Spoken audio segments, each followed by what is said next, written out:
สักอำเภอจอมทอง FM 98.75 และสถานีที่5สถานีวิทยุมนต์เสียงธรรมอำเภอแม่แจ่มจังหวัดเชียงใหม่วัดบุพาราม 106.25 และสถานีที่6สถานีวิทยุเน็ตเนเรดิโอ FM 96.75 บ้านโจงตำบลตึ้งกวาวห้างหุ้นส่วนจำกัดอนุสรณ์เรดิโออำเภอเมืองปานจังหวัดลำปางและสถานีที่7วิทยุ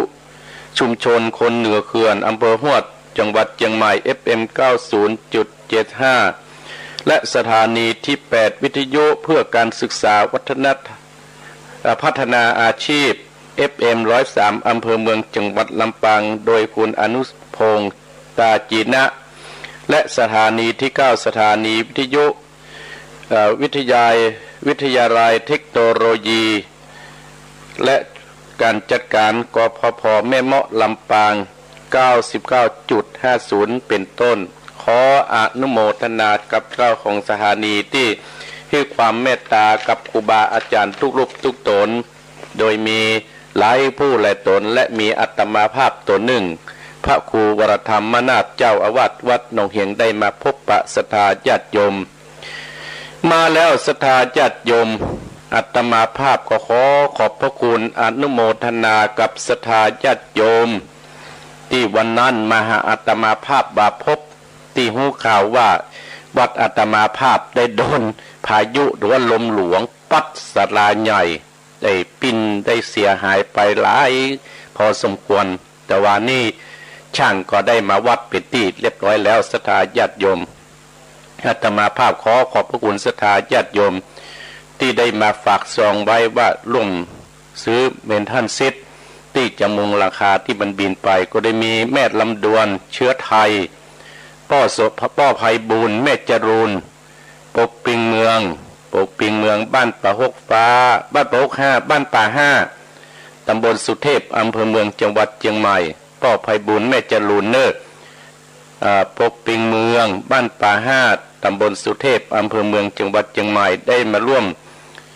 สร้างซื้อเมนทันซิดที่อาตมาภาพกำลังใจช่างมาวัดตะวานี่จะทำการมุงและศรัทธาญาติโยมและขอบคุณศรัทธาญาติโยมที่เป็นห่วงเป็นหาที่ให้ความเมตตาอินดูวัดหนองเหียงเนาะที่ได้มาว่าจะเป็นสะพานบุญโดยมีแม่เพนข่าวเตี้ยบ้านตาจ้างเวียงหนองล่องเปิ้นก็เป็นสะพานบุญก็หูข่าวว่าเปิ้นหอมที่แม่เพนก็ได้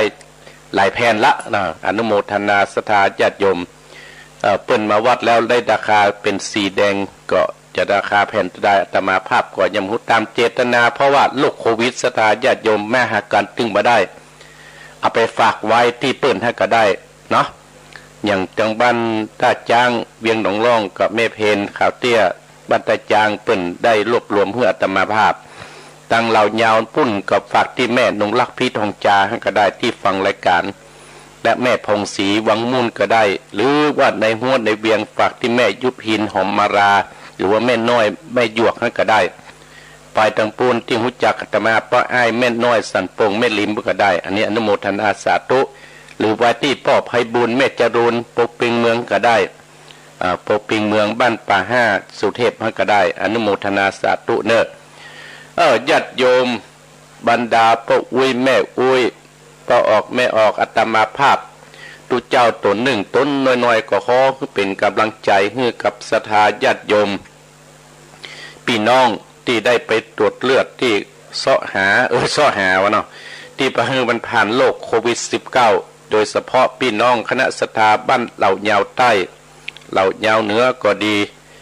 ที่ได้ไปตรวจเลือดตัวนั้นบางคนกับเปิ้นพันกันแล้วอนุโมทนาอันนี้ก็เป็นต้นทุนบุญกุศลศรัทธาญาติโยมที่เฮาได้ทำบุญเฮาบ่ได้ได้เจอเรื่องเหล่านี้เพราะว่ามันเป็นโลกกรรมชนิดหนึ่งสิ่งที่เฮาปะพบมันก็จะมานี้เฮาอันนี้ด้วยบุญด้วยกุศลก็อนุโมทนากับศรัทธาญาติโยมหลายผู้หลายคนพี่น้องตั้งเหล่ายาแม่นงรักปอกแก้วเขาก็ดีแม่ยุพาก็ดีพี่ลุงเขาก็ดีหลายผู้หลายคนที่เพิ่นไปตรวจแล้วปะรอบ2แล้ว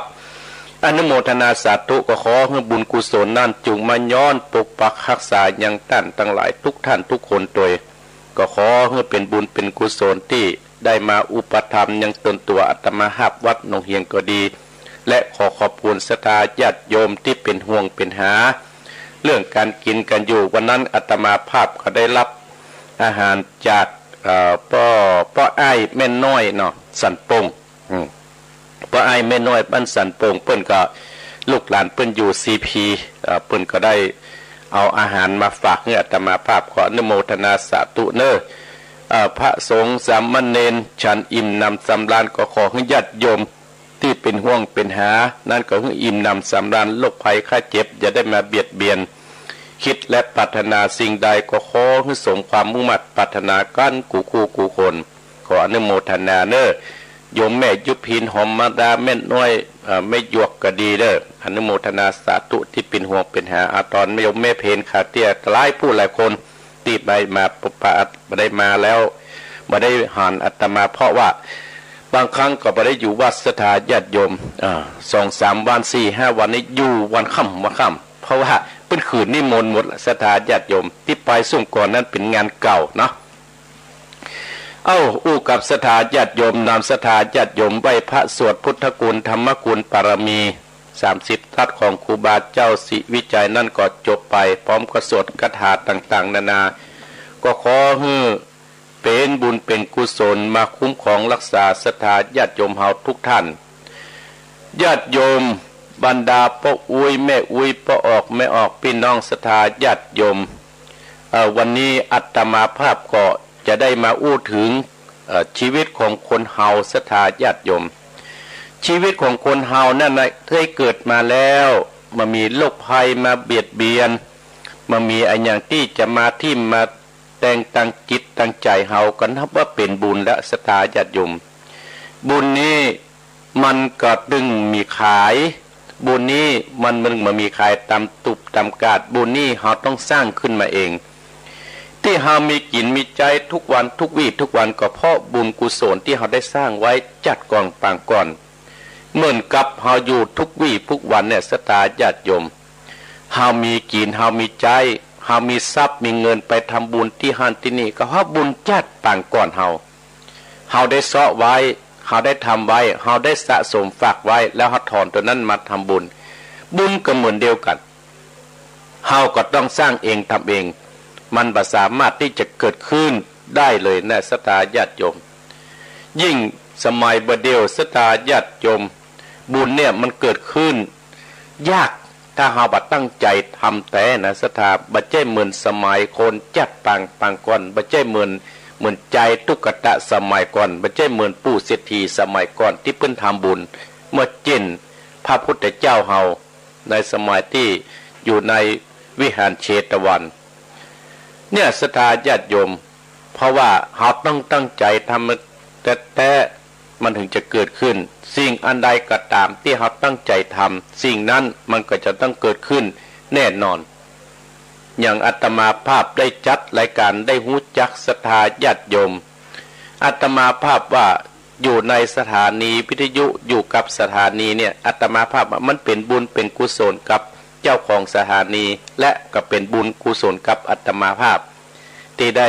หู้จักศรัทธาญาติโยมใจบุญใจกุศลที่เป็นห่วงหาอาทรที่เกิดพายุที่เกิดลมหลวงขึ้นมาศรัทธาญาติโยมศรัทธาก็มาเยี่ยมมาเยียนคนเฒ่าคนแก่ก็มาเยี่ยมมาเยียนอาตมาภาพอนุโมทนาคนเฮาเนี่ยศรัทธาญาติโยมจึงมีโลกอยู่3โลกในตัวเฮาโลก3โลกที่อยู่ในตัวเฮาเนี่ยอีพ่ออีแม่พี่น้องศรัทธาญาติโยมหมอก็ต้องยาเยี่ยมเข้าหายมันก่อนหมออย่างยานอกจากเขาต้องยาคนเดียวของนักศรัทธา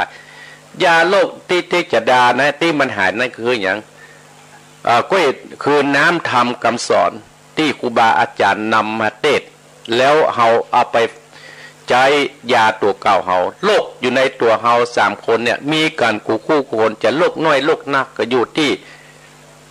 น้ำธรรมคำสอนที่เราจะได้เอาไปใช้นั้นคือโรคอย่างคือเรื่อง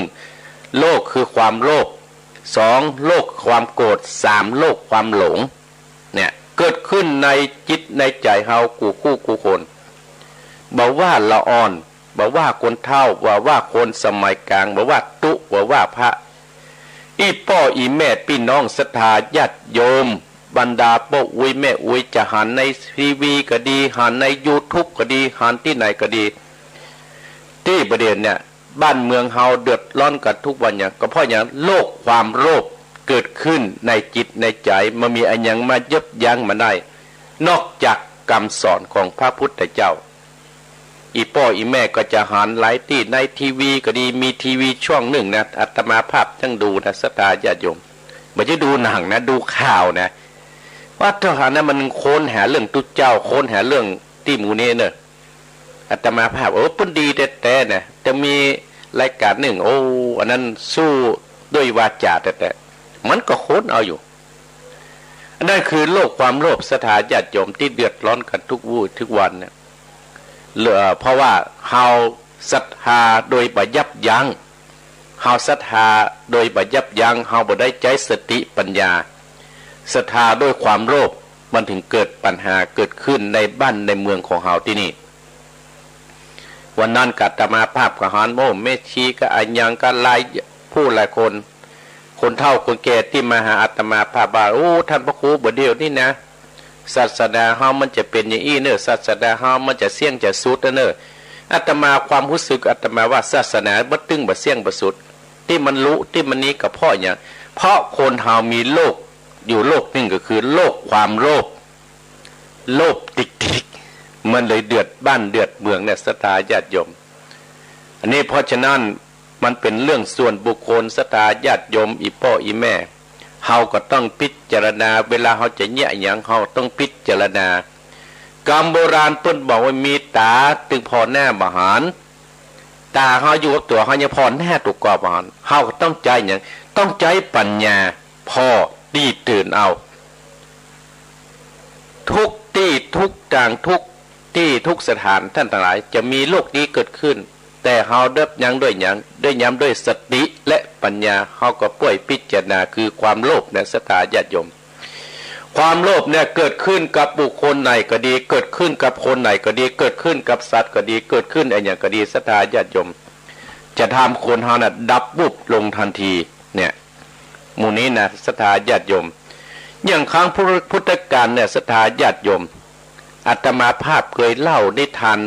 อิงธรรมะคือศรัทธาฟังนะอันนั้นก็คือเพราะความโลภนิทานนั้นชื่อว่าอย่างสุวรรณหงส์จาดกแต่ท่านทั้งหลาย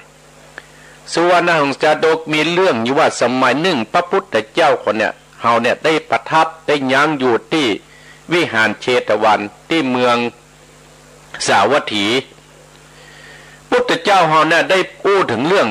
ด้วยความขี้โลภเนี่ยได้โลภความขี้โลภว่ามีภิกษุณีมีภิกษุกำลังฉันข้าวกันอยู่เนี่ยก็ได้สร้างความเดือดร้อนให้แก่ประชาชนกันเล่าว่าในอดีตในการที่ผ่านมาในอดีตที่ผ่านมานานมาแล้วก็มีพระโพธิสัตว์เจ้าหาตนเนี่ยได้ไปเกิดในตระกูลพราหมณ์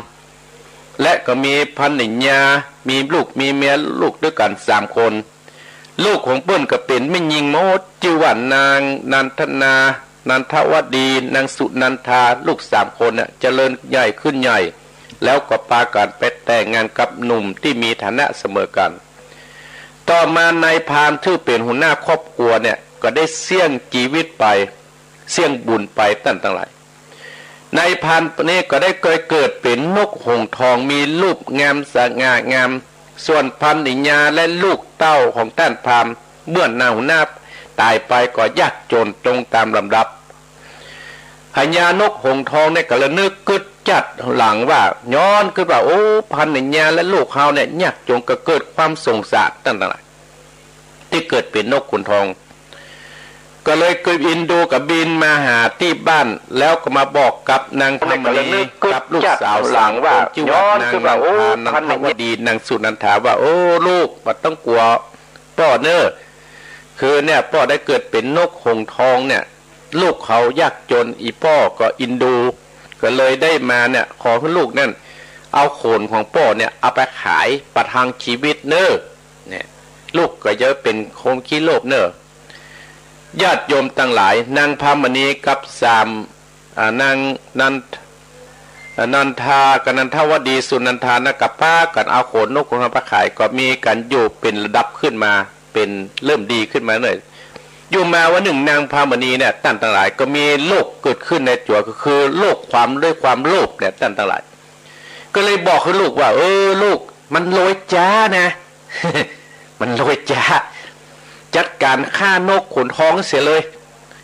นะมันก็เป็นป้อเขาฆ่าเอาทกเอาขนนกเนี่ยไปขายมันโรยไปทันทีเลยท่านทั้งหลายความโลภเกิดขึ้นกับนางพามณีเนี่ยท่านทั้งหลายฆ่านกขนทองนะที่กินกำน้อยแบบน้ำบ่อจิ้มใส่เนาะคนสุดท้ายมาฆ่านกนั้นฆ่าคนที่ฆ่าเนี่ยเป็นคนธรรมดาท่านทั้งหลายขายก็มาเป็นเงินเป็นทองอันนี้เพราะอย่างด้วยความโลภที่เกิดขึ้นกับนางพามณีเนี่ยก็ทำให้เกิดหายนะเกิดขึ้นในครอบครัวเป็นคนยากจนกว่าเก่าเนี่ยโลภความโลภเกิดขึ้นกับคนใดจะเดือดร้อนนะท่านทั้งหลายเนี่ยทุกวันทุกวี่ทุกวันอีพ่ออีแม่กะหันนะทุกเกิดขึ้นน่ะกว่าเพราะว่าโลภความโลภเนี่ยเพราะฉะนั้นเราต้องแก้ด้วยปัญญาของตัวเก่าปัญญาของตัวเก่าที่เกิดขึ้นเราต้องแก้ด้วยโลกที่สองก็คือโลกความโกรธท่านทั้งหลายความโกรธเนี่ยท่านทั้งหลายอีพ่ออีแม่เนี่ยบางคนเนี่ยเป็นผู้ใหญ่ผู้โตผู้รักผู้ใหญ่ถ้ามีความโกรธเป็นหัวหน้าคนโอ้แต่งตัวฐานะจะดีเมื่อมีคนมาทิ้งแทมหัวใจกับความโกรธเนี่ยทำให้เดือดร้อนบ้านเดือดร้อนเมืองนะมันมาก็ด้วยความโลภเนี่ยสถานญาติโยมอยู่เป็นพ่อคนอยู่เป็นแม่คนอยู่เป็นหัวหน้าว่าเป็นตุเป็นพระถ้าแบบ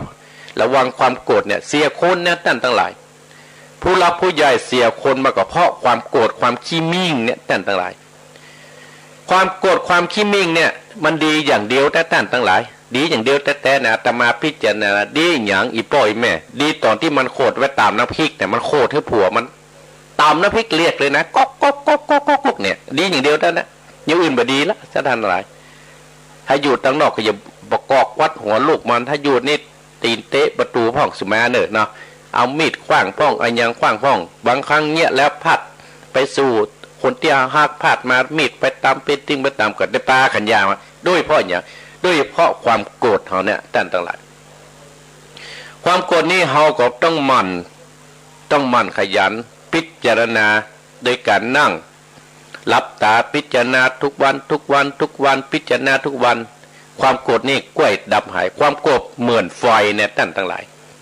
เหมือนไฟเนี่ยเมื่อมีขี้ฝอยจอบมากับลูกยกเขาพิจารณาด้วยกันนั่งท่านทั้งหลายเหมือนกับน้ำเหมือนท่านอาจารย์ท่านโกพิวัฒนวิกรมว่าตะกี้นั่นนะเขากล้วยเอาน้ำหดมากำน้อยสักวันหนึ่งความโกรธคือไฟเนี่ยมันก็จะต้องวอดเป็นธรรมดาเขาจะเอาแบบแผ่นไผ่เป็นที่ตั้งที่อิงท่านทั้งหลายก็เอาของพระเวสสันดรท่านพระเวสสันดรเนี่ยท่านทั้งหลายเปิ้นตั้งใจกินตั้งใจทานตั้งใจตั้งหน้าตั้งตาทำบุญสุนทานโจรหมู่เจ้าเมืองหมู่ลูกหมู่ชาวบ้านราษฎรทั้งหลายเนี่ยไปฟ้องพ่อพญาพร้อมพ่อเปิ้นว่าพญาเวสสันดรเนี่ยตานเผือจังที่เป็นมงคลกับบ้านกับเมืองเนี่ยบ่พอใจก็เลยไปบอกให้พ่อเปิ้นให้ไล่ลูกเปิ้นออกจากบ้านจากเมืองก็คือไล่พระเวสสันดรออกจากบ้านจากเมืองเนี่ยท่านทั้งหลายเวสสันดรเฮาเปิ้นมาเคยจอดฮอเรื่องการกินการทานบ่โคตรฮื้อจาบ้านบ่โคตรฮื้อจาเมืองแล้วกะตานจนที่พญาอินทร์จะมาลองอกลองใจว่าจะขอเมียเปิ้นขอลูกเปิ้นกะตานติ๊กๆท่านทั้งหลายเปิ้นมายอดฮอเนี่ยท่านทั้งหลายครูบาอาจารย์หลายรูปหลายตนที่เฮาจะฮู้จะหันก็ครูบาเจ้าศรีวิจัยเนาะเปิ้นสร้างคุณงามความดี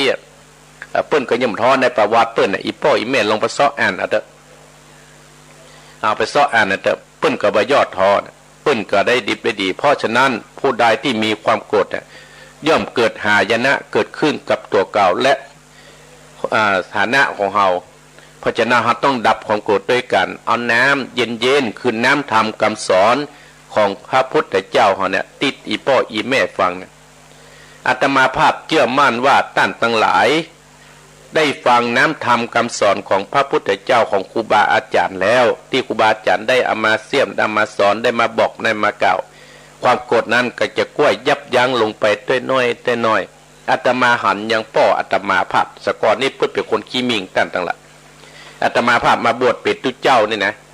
เอาซื้อวิทยุเปิ่นใจสถานีเนี่ยเมื่อเริ่มต้นป้อแม่ป้ออาตมาภาพฟังเนี่ยความขี้มิงขี้กดป้ออาตมาภาพก็กล้วยหายไปกำหนดนี่คือบ่ต้องเอาคนไก่มาตั้งหลักเอาคนใกล้ตัวเขานะเพราะฉะนั้นเขาอย่างน้อยเขาต้องเนี่ยใกล้ตัวเขาก่อนถึงต้องจะได้ขยายออกไปอันนี้โรคความโกรธมาเบียดบังในร่างกายจิตใจเขาจะทำให้เสียครอบครัวเสียตัวเก่าตั้งแต่หลายอันที่สามโรคนั้นก็คือโรคความหลงที่ตึงวันเนี่ยตั้งหลายโรคเฮาเนี่ยเดือดร้อนก็เพราะว่าโรคความหลงเนี่ยมาเบียดบังในจิตในใจหลงเชื่อจนบ่มีสติปัญญาบ้านเมืองของเฮาถึงเป็นจะอี้ตัวของเฮาถึงเป็นจะอี้อย่างบรรดาพ่ออวยแม่อวยที่มาเอียหาอาตมาภาพว่าโอ้อันนั้นเป็นอย่างอี้อันนี้เป็นอย่างอี้ก็เพราะว่ามันหลงศรัทธาญาติโยมทั้งหลายเพราะฉะนั้นเฮาจะเชื่ออันอย่างกระตามเฮาก็ต้องมีสติปัญญาเฮาจะพออันอย่างเฮาต้องมีสติปัญญาไม่ใช่พอไม่แล้วก็เชื่อไปเลยปัจจัยเพราะว่าคนเฮาเนี่ยมันมีโรคอยู่3โรคก็คือที่บ่ให้ยาบ่ให้หายหมอกะยาบ่หายาอย่างยาแม่น้องน้ำธรรมคำสอนขององค์พระสัมมาสัมพุทธเจ้าเฮานะที่จะยาหายนั่นคือโรคคือความโลภและโรคความโกรธและโรคความหลงถ้ามันได้ไปครอบงอมไผ่เนี่ยศรัทธาจะโยมโรคความหลงนี่นะลืมพ่อลืมแม่มเนอร์ลุงครูบาอาจารย์มเนอร์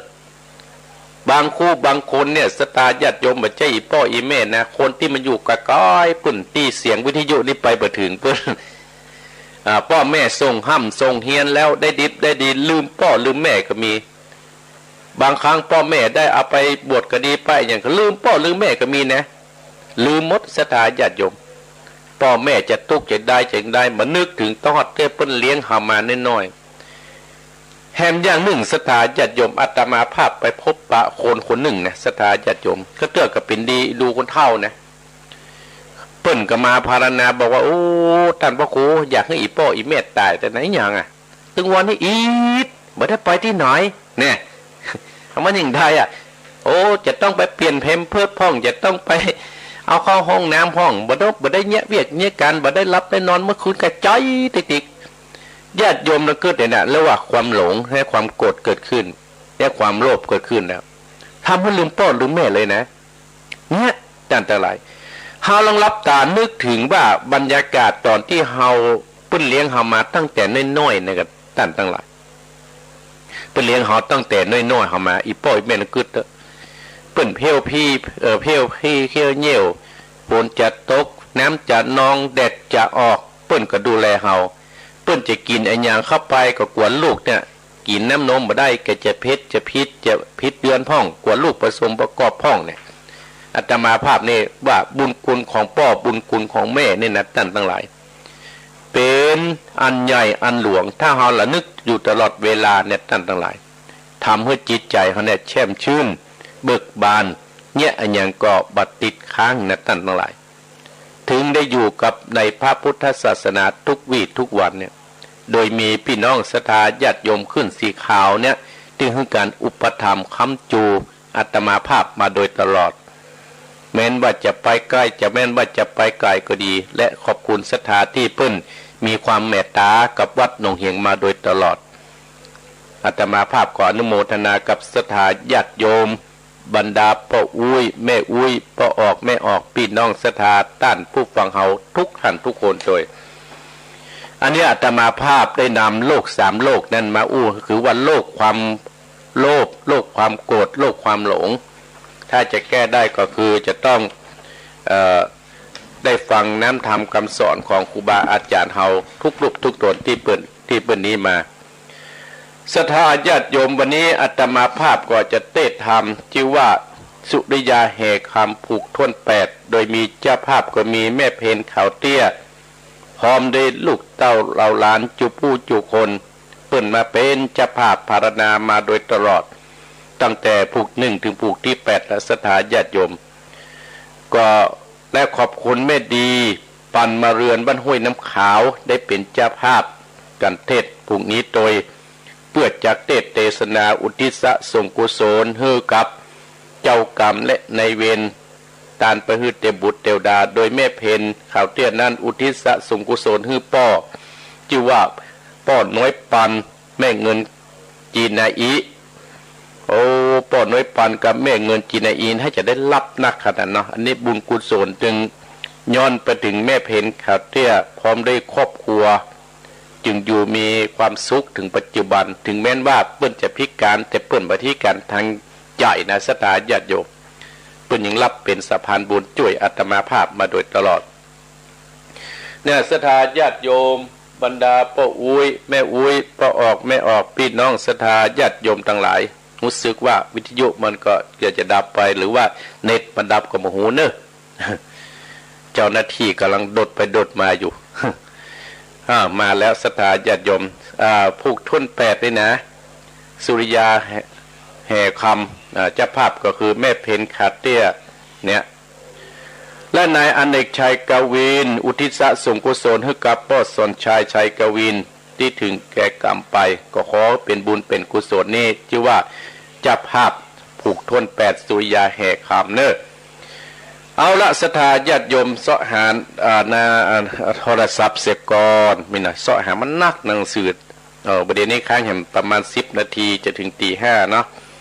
จะถึงตี 5ขอบคุณเจ้าของสถานีเนอะที่เปิดเครื่องวิทยุอัตมาภาพรับสัญญาณที่อัตมาภาพประกาศไปแต่เจ้าเนาะก็ขออนุโมทนาสถาญาติโยมป้าอุ้ยแม่อุ้ยภายจะโทรช่วงก่อนเทศธรรมนี่ก็โทรที่082-885-7225เนี่ยกำลังเปิดโทรศัพท์อยู่เนอะเอาใส่ไก่เนาะสถาญาติโยมว่าฝนตกแต่ว่าแต่คืนนี้โอ้หนองเหียงนี่ฝนตกขนาดเนอะโทรที่082-885-7225แม่จรูนว่าจะได้เนอะ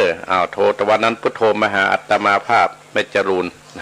ที่ได้มาหาอัตมาภาพ082-885-7225เอามาแล้วแต่อัตมาภาพปิดโทรศัพท์มาใหม่เนอะ909มาใหม่เนอะโทรมา2-3เดือนเอาท้ายมา909มาใหม่เอาเปิดโอกาสแล้วสายไก่เนาะสายไก่ว่าฝนตกก็ทั้งเมืองฝังทั้งละปูนสันกำแพงก็ดีทั้งเสมิงแม่อุ้ยอินก็ดี082-885-7225โทรมาได้เนอะประเดี๋ยวเปิดละเปิดสายแล้วนะถ้าไม่มีพ่อทุกก็จะนี่มามาแล้วสายแรกสถาญาติโยม383จะเป็นอุบาสกบาสิกาฟังเนอะเจริญพรแม่เจ้าปูแม่อุ้ยอินฟังตลอดเลยแม่อุ้ยอินเด็กฟังทำต่อนะแม่อุ้ยอินแต่ว่าต่ออย่างนี้โดน2 เจ้าประเด็นนี่แหละจ้าเตื้อวันนั้นน่ะแม่อุ้ยขอโทษฝนตกประเด็นนี้พระเจ้าเปียกหมดมาได้แปลงเดียวหรอกำลังเริ่มแต่ว่าเริ่มแต่ว่ามาแต่รอบ2มาก็ฝนแต่ประเดี๋ยวมาเอาแล้วบอกไปตะไกลเด้อเนาะเป็นดูเนาะสงสารท่านว่าครูถ้าแม่อุ้ยอยู่ใกล้แม่อุ้ยจะไปเหรอยินดีแม่อุ้ยเนอะโรคโควิดก่อนเลยเนาะแล้วใกล้มันหายก่อนวันนั้นเนี่ยถ้ามาถ้ามาครูไหว้พระผู้เจ้าผู้ข้าพเจ้าทำว่าเจนนะลูกหลานตึงเหมือนเดิมเนาะแม่นเขาไม่ทำว่าอย่างไรต่อลูกแล้วลูกเต้าตึงเลี้ยงตึงขอตึงกอยไม่อุ้ยจะอยู่คนเดียวยินดีด้วยอุ้ยเนอะสาธุเจริญพรแม่อุ้ยอินสำเริงเจริญพรครับไว้สาครับท่านพระครูพ่อน้อยบุญปานครับผมเมืองฝั่งชัดเจนดีเนอะฝนตกก็ฮะฝนตกตลอดคืนแต่ว่านี่หนองเหียงนี่โปดโทษอย่างเทมาเนี่ยเราจูเมืองฝั่งมาได้เมืองฝั่งนี่มันลึกษาเท่ทอดที่ดีมันมีลมนะลมบอกใครได้ฝนเงี้ยนะเจ้าของฝนลุงฝังเนี่ยบุญรักษาเนอะพ่อน้อยเนอะครับผมกับไอ้สาครับเจริญใจทั้งปูเนอะเจริญปอนพ่อน้อยบุญปั่นฝังเจริญปอนนมัสการเจ้า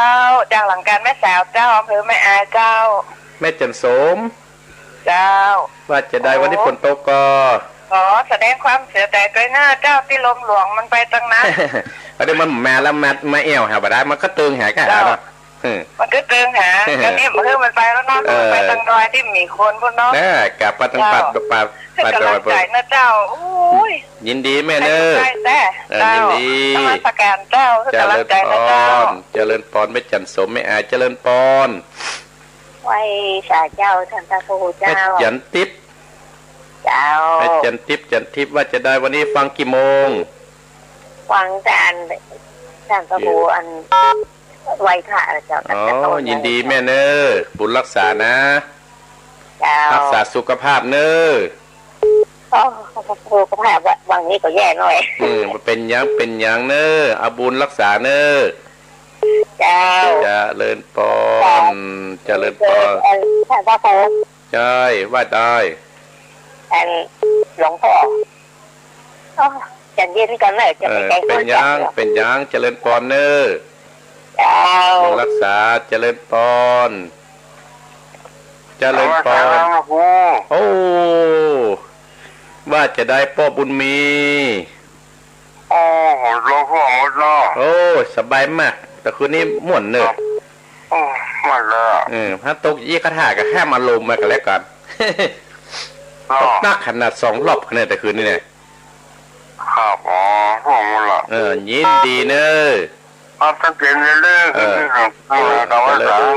ฟังทำต่อเนอะได้ติดทำแล้วนะจะเลินปอนโอ้สายยังแน่นนะแม่จ๋าเจ้าอยู่ที่ไหนแม่จรูนแม่จรูนได้ยินแล้วเนาะได้นี่แม่จรูนยินดีนะแม่เนอะชัดเจนดีกว่าแม่ชัดเจนดีเจ้าฝนตกอันก็ได้คิวแล้วกันฮะได้คิวฝนเนาะลมเอาลมมาเอาแล้วไปไกลๆปุ๊บ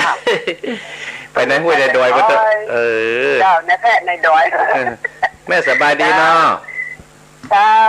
กันอย่างว่านั่นเนาะจะไปไหนกับไปเนาะมันยากอาตมาห้าก็ดื่มเล็บพลอยหน่อยวันนี้เนี่ย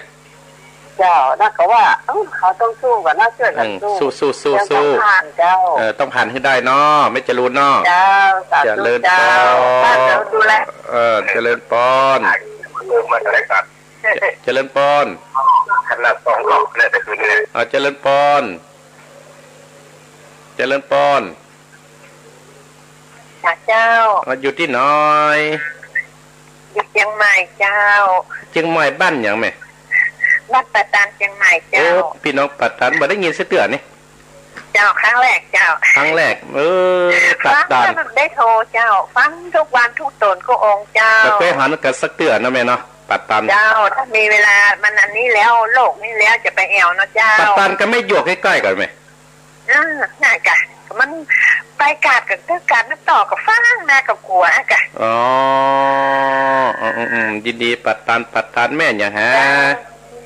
แม่วิธานปัญญาโสแม่วิธานอายุเท่าไรแม่73นะเจ้าอนุโมทนาสาธุแม่วิธานเนอเจ้าบุญรักษาเจริญพรมาใหม่ต้องผ่านให้ได้เนาะโทรมาที่0828857225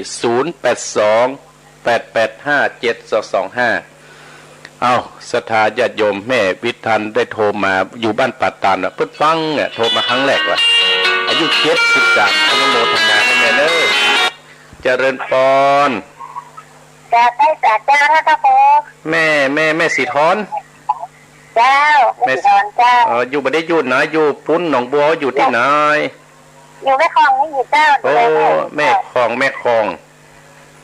ฝนตกขนาดได้ท่านพ่อแม่อยู่แม่คลองมาเมินแล้วยังมาได้10 วันป่ายละอนุโมทนาสาธุเด้อคนแม่คลองนี่บ่ได้จ้ะบุญรักษาแม่เนอแม่สีทอนเนอจะเลินปอน0828857225แม่น้อยแม่ยุพินหอมมาราตื่นแล้วกะตื่นได้แล้วพี่น้องปัดตานไปโทรมานะแม่วิทันมาโทรมาแล้วนะปุ้นว่าจะได้ปุ้นนันตารามป้อไอแม่น้อยรับอยู่กะถ้าอย่างนี้ก็จะเตะทำแล้วนะ0828857225 โทรอนุโมทนาสาธุเนอเบอร์ยังว่างอยู่เนาะก็เดี๋ยวจะเตะทำละโทรมาโอ้อันนี้ก่อยเนอสถาญาติโยมอันนี้ก่อยทำหนักเจริญพรอุ้ยอ้วนเจ้าไม่แต่เจ้าโอ้ตื่นเช้าได้อุ้ยอ้วนเจ้าอ้วนโอ้ดีกับคนได้หล่อโทรมาเนี่ยแขวนหน่อยนะเจ้าเพื่อมีก็คนที่อื่นนี่กะพวกเพียปาดตันเมืองฟังเนี่ยได้ยินเสียงคนโดยหล่อฮอนยินดีนะอุ้ยเนอเจ้าไม่แต่เจ้าบางเจ้าคือที่ฝนตกหมดเนาะป่วนกันเมื่อมีลมคาถาเถอะเจ้าจ่อยแค่ตกหมดขนาดเนาะยินดีนะแม่อุ้ยเนอเจ้าไว้สาเจ้าเจริญปอนที่แก่คนโดยหลอกกับฟังเจริญปอนไว้สาเจ้าทำพระครูอันนี้กันเนอะจำได้กึดกันอยู่ที่ไหนก็ทุกของปลาเจ้าไม่เหลวแหมอีกแม่เหลวพระครูได้อูกับน้องใจละเด้อถ้าน้องใจว่าให้พระครูอันสักบัญชีมาจากไปหอมเด้อเป็นยังจะไปเงียบเป็นอุ้ยเหลววะแกถ้ารอโควิดแหกกันเนอะวันนี้บอกกล้าไปไหนนะฟักตัวอยู่หน้าห้องเลยพอเหมือนไข่นี่เจ้ายินดีเนอะโอ้กระต้องใจแล้วเด้อขอบคุณเนอะยินดีเจ้าเจริญปอนโอ้พี่น้องคงเปากับบลืมพัดไม่เหลวพี่ไก่กับเจริญปอนที่ไหนนี่เจ้าที่ไหนกับวิทยุเดินวิทยุไหวได้หนองเหียงก็ทำพระครูเจ้าอยู่ที่ไหนอยู่ปงเมงเจ้าปงเมงเจ้าที่ขออันเบอร์โทรของพระครูหูแล้วเจ้าปงเมงบ้านอย่างไหมปงเมงเนี่ยบ้านปงเมงปงเมงหูละปงเมงแบบไม่ลิมปงเมงบ้านป้าเขามาเขาอะปงเมงแม่เขามาหูละเกิดไปแล้วล่ะแม่หยังเนี่ยแม่ฟองเจ้าแม่ฟองแม่ฟองปงเมงฟังชัดเจนดีก็ฟังชัดเจนเจ้าแต่ติดเลี้ยวนี่มันดับไปแห่งไหนเลยบัดนี้ดีแล้วเนาะบัดนี้ดีแล้วเนาะเจ้ายินดีได้ฟังธรรมเนอะได้ฟังธรรมเนอะไม่ลิมไม่ฟองเนอะเจ้าจนเขาฟังนะฟังตั้งแต่เจ้าแนวว่ะวันแนวเจ้ามันฟังธรรมได้แม่เนอะจนเขาฟังเลยเนอะว่าน้องเฮียงมาวันติดนี่เนอะนักกระจวนไม่เกี่ยวเจ้าไม่เกี่ยวกับเจ้าฮุกจักกะอยู่ที่สันดอยฮะเนาะเจ้าแล้วแม่อยู่ตรงไหนอ่ะบ้านแม่แต่อยู่วันตกของวัดเนี่ยเจ้าวันตกของวัดยินดีเนอะแม่เนอะบุญรักษาแม่ฟองปงแยงเจริญปอนครับใบสาท่านโอ้โปเลี้ยงใหญ่มาสายสุดท้ายช่วงที่1สุดท้ายโตแต่เจ้าแล้วบุญตันจีดี3 ยอดฟังแต่เจ้าฝนนักเนาะตะคืนเนาะครับยินดียินดีปอนครับไว้ครับจบกับที่นี่เจริญปอนแม่บุญไปแล้วบุญมาเจริญปอน1พระเจ้าโอ้แม่พรแม่งก็เจ้าสันกำแพงลูกเจ้าได้เจ้าว่าจะได้วันนี้ได้จะฟังธรรมเลยนะยินดีเนอะยินดีบุญมานี่เจริญปอน1เจริญปอน1อันเจ้าโยมแม่บัวคำท่าจ้างเนาะเจ้าอย่างเราเจ้าแม่บัวคำท่าจ้างยินดีนะแม่เนอะแต่ติดได้ฟังธรรมนะแม่เนอะเจ้าเจริญปอนปอนแล้วเนาะปอก่อนปิดตัวนี้ก่อนสถาญาติโยมถ้าแบบปิดนี่มันจะยุ่งกว่าเนอะก็ขอบคุณอนุโมทนากับแม่วิอินเสมิงก็น้อยบุญปันอำเภอฝางแม่จันสมอำเภอแม่อายแม่จันติดวัดเกตการามป้อบุญมีเมืองกลางจอมตองแม่จรูนเชียงใหม่แม่จรูน ลิงเมืองบ้านป่า5ตำบลโดยสุเทพอำเภอเมืองจังหวัดเชียงใหม่ได้มาร่วมมุงหลังคาเป็นท่านชิดก็ยังไม่ได้เตะซองได้นะแม่นะเก็บไว้แล้วก็ช่างต้นมาวัดตะวาละก็เสี่ยงประจันหนักอยู่เพราะว่าจะได้ดินเก่าออกเพราะว่าดินเก่านั้นน่ะศรัทธาญาติโยมเป็นดินเมื่ออาตมาภาพมาอยู่วัดใหม่ๆแล้วนะ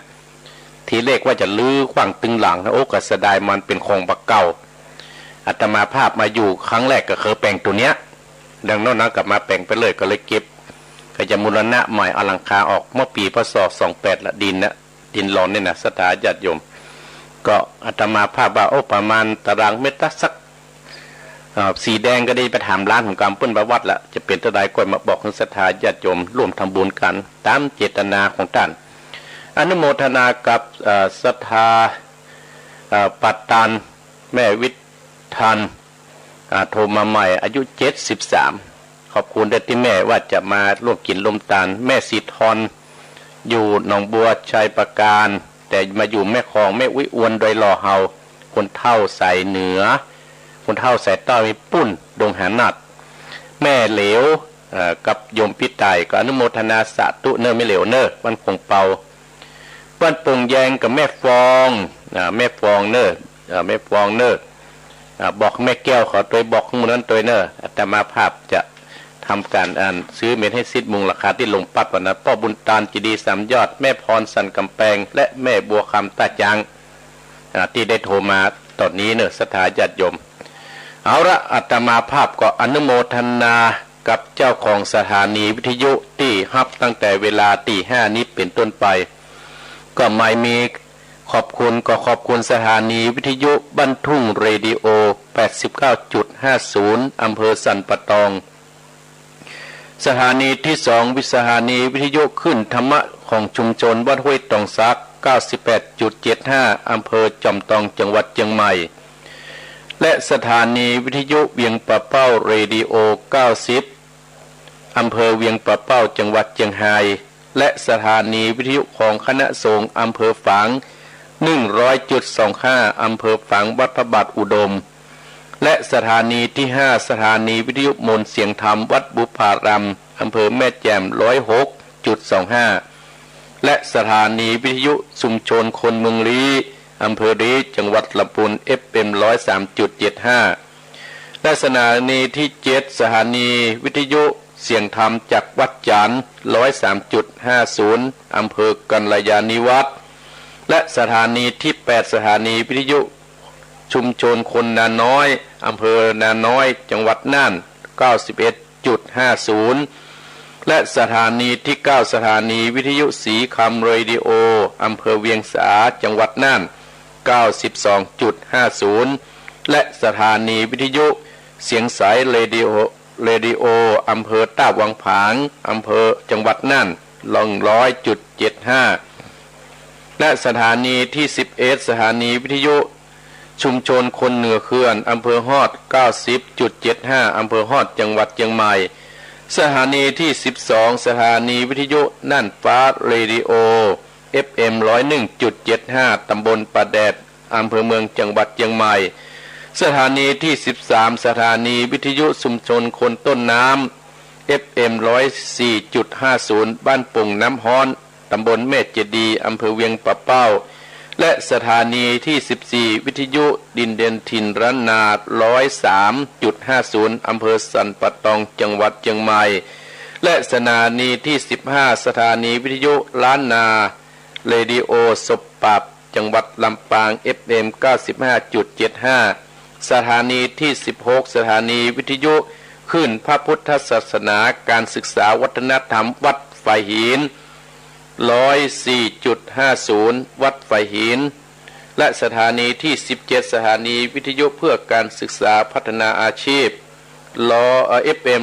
103 อำเภอเมืองจังหวัดลำปางและสถานีวิทยุ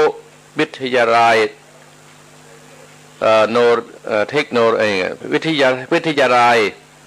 โนโลยีและจัดการกพผแม่เมาะ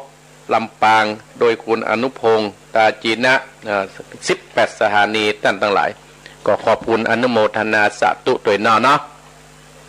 เอาละน้ำธรรมคำสอนพื้นเมืองของอาตมาภาพที่จะได้มาเทศนั่นก็คือสุริยาแห่คำผูกท่วน8อาตมาภาพจักยาวบักขันรายการในสถาญาติโยมเพราะอยู่กับบรรดาสถา7 วันก็ได้มาเหตุเรื่องก็ได้ใจเวลาประคันรายการมามีการโฆษณาขายยาแล้วนะ ว่าโฆษณาขายยาละสถาญาติโยมเจ้าภาพ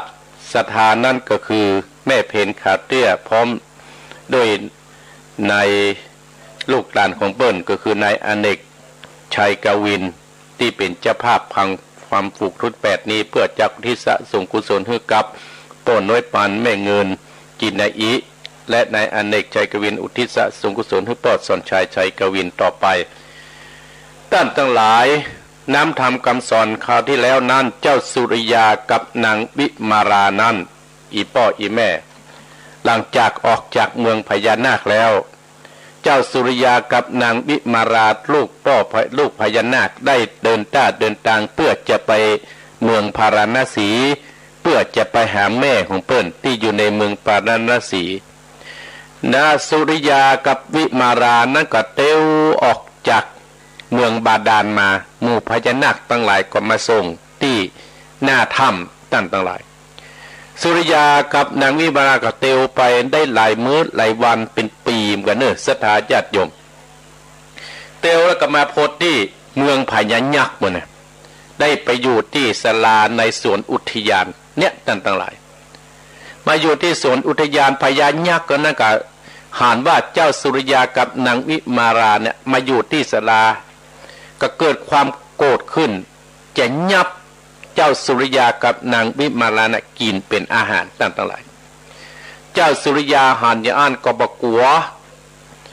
นางวิมาราก็บกัวเจ้าสุริยาก็ใจแห่วิเศษที่พญาอินกับเทวดาได้มอบหมายให้ว่ามีการนี้อันอย่างขึ้นก็เพื่อใจแห่เนี่ยป้องกันตัว